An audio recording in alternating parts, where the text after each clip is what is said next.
कर दिया और ऊपर से हमें समझाने के लिए चले आए हैं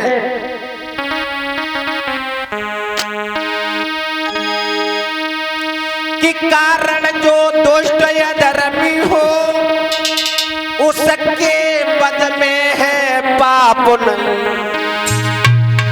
नाना जी हमसे सुना गया जनता का करुणा लाप नहीं।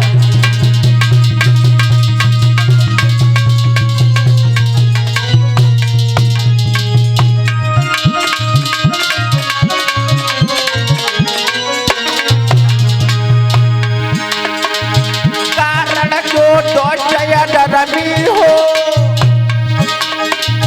उसके मन में पाप नहीं। नाना जी हमसे सुना गया जनता का करुणा पाप नहीं।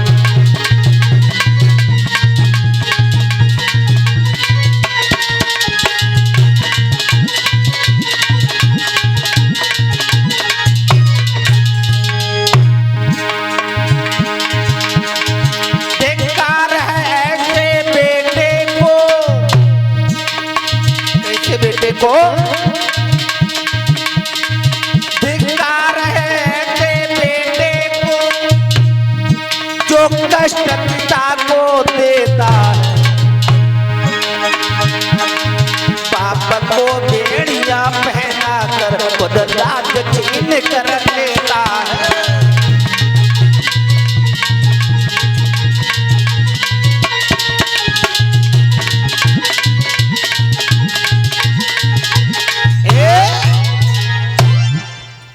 धिक्कार है ऐसे बेटे को जो कष्ट पिता को देता है। बाप को बेड़ियां पहना कर खुद राज्य छीन कर लेता है। नाना जी इसलिए हमने उस अत्याचारी का वध किया। महाराज उग्रसेन कहने लगे रे श्याम तुम कैसी बातें करते हो? तुमने बहुत अच्छा किया जो उस पापी का तुमने वध कर दिया। वो इस लायक था, वो अधर्मी था, अत्याचारी था। भगवान कन्हैया हाथ जोड़े कहने लगे तो फिर नाना जी अब मथुरा का कोई राजा नहीं रहा और बगैर राजा के शासन चलना बड़ा मुश्किल हो जाता है। तो आपसे हमारा एक निवेदन है, एक विनय है, कहो कि आप पुण्य मथुरा के राजा बन जाएं। उग्रसेन कहने लगे इस बेटा से हम तुम यह कैसी बातें करते हो? मेरे पर चौथापन है, हमसे राजकाज कैसे संभाला जाएगा? बेटा श्याम अगर तुमने मथुरा के दुख को दूर किया है तो लाला अब तुम ही सुख पहुंचाओ, अब तुम ही मथुरा के राजा बन जाओ। भगवान कन्हैया कहने लगे नाना जी मैं किसी भी प्रकार से मथुरा का राजा नहीं बन सकता। हम मथुरा के राजा नहीं बन सकते नाना जी, तुम नहीं जानते हो। मैं जानता हूं कि नाना जी वृद्ध हैं, बूढ़े हैं, लेकिन मजबूरी यह है नाना जी कि अगर मैं मथुरा का राजा बन गया, अगर हम मथुरा के राजा बन गए तो कोई जन नहीं कहे कि कंस अन्यायी था। अगर हम मथुरा के राजा बन गए तो कोई ये नहीं कहेगा कि कंस अत्याचारी था इसलिए कन्हैया ने वध कर दिया। और जब सब कहने लगे कि राज्य के चक्कर में कन्हैया ने कंस को मार दो। इसलिए नाना जी मेरी एक बहुत बड़ी मजबूरी है, आप मथुरा के राजा बने। रही बात ये मथुरा के राजकाज की, वो सब व्यवस्था मेरे ऊपर छोड़ दो, हम देखेंगे। आप राजा बने, आज घुमा फिरा करके श्याम सुंदर कन्हैया ने पुनः उग्रसेन को तैयार कर लिया। उसी समय श्याम सुंदर कन्हैया ने पूरी मथुरा को बड़े धूमधाम से सजवाया, गली गली में बंधनवारे लगवा दिए, दरवाजों पर कलश रखवा दिए और उसी बीच में पुनः मथुरा का ताज उग्रसेन के सर पर रख दिया। कामकाज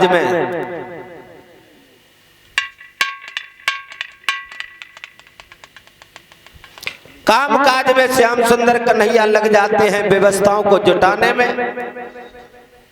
जब कोई नया राजा बनता है तो नए कानून चलाने में बड़ी तकलीफ होती है।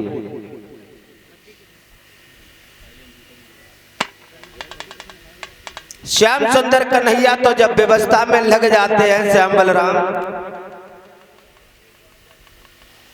इधर ध्यान देना कि वृंदावन से जो ग्वाल टोली साथ में आई थी, नंद बाबा भी थे, वो लोग ये इंतजार करते हैं कि कन्हैया ने कंस को मार दिया, अब ये लौट के वृंदावन चलेगा।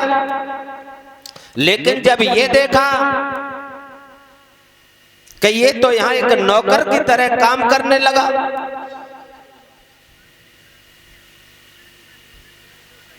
कन्हैया का एक बहुत प्रिय मित्र था दामा।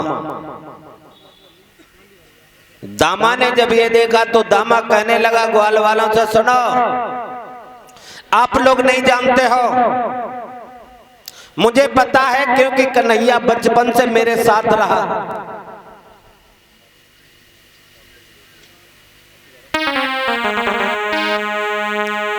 कि बचपन में हमसे मांग मांग घर घर का माखन खाया था, अब मथुरा की राजसी देख मुंह में पानी भर आया। तुम नहीं जानते कन्हैया ये नौकर की तरह काय सुने रहो, हमें पूछो।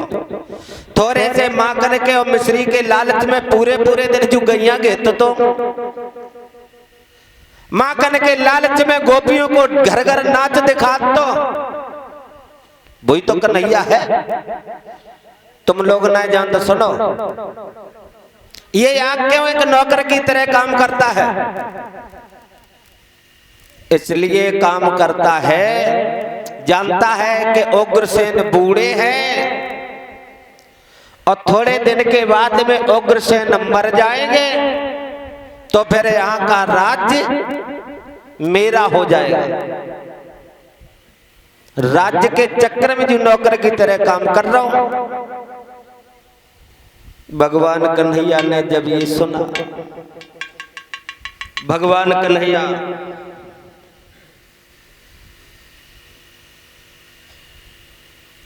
आकर के कहने लगे, रे दामा भैया तुम कैसी बातें करते हो, ऐसा कुछ नहीं है।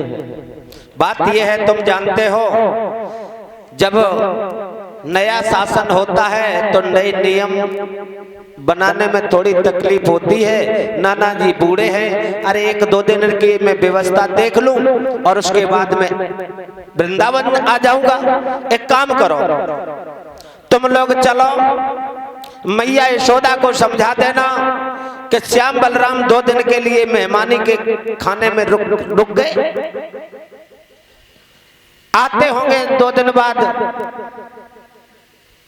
कथा प्रेमियों, आज श्याम सुंदर कन्हैया ने ग्वाल वालों को, नंद बाबा को समझा बुझा करके वृंदावन लौटा दिया।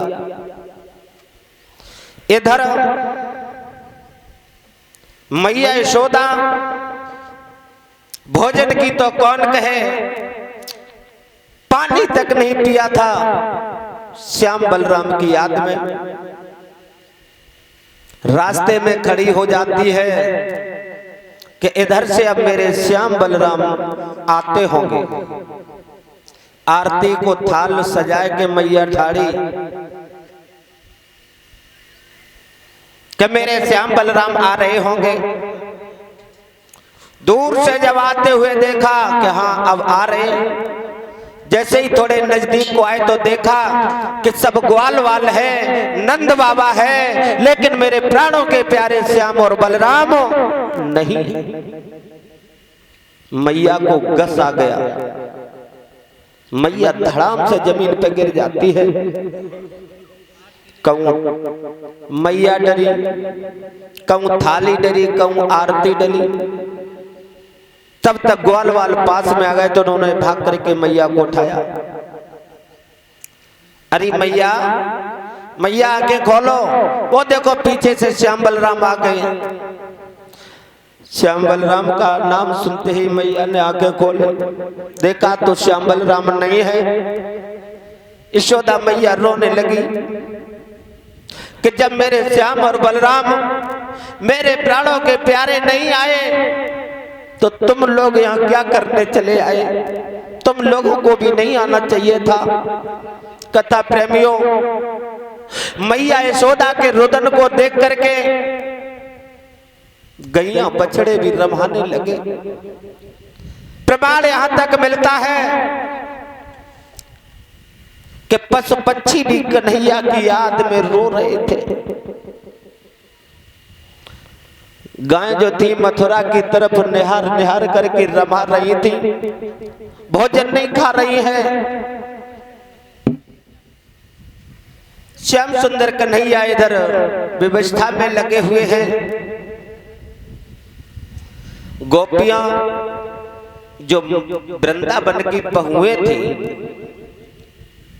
वो लज्जा के कारण कन्हैया के लिए खुल के नहीं रो पा रही थी।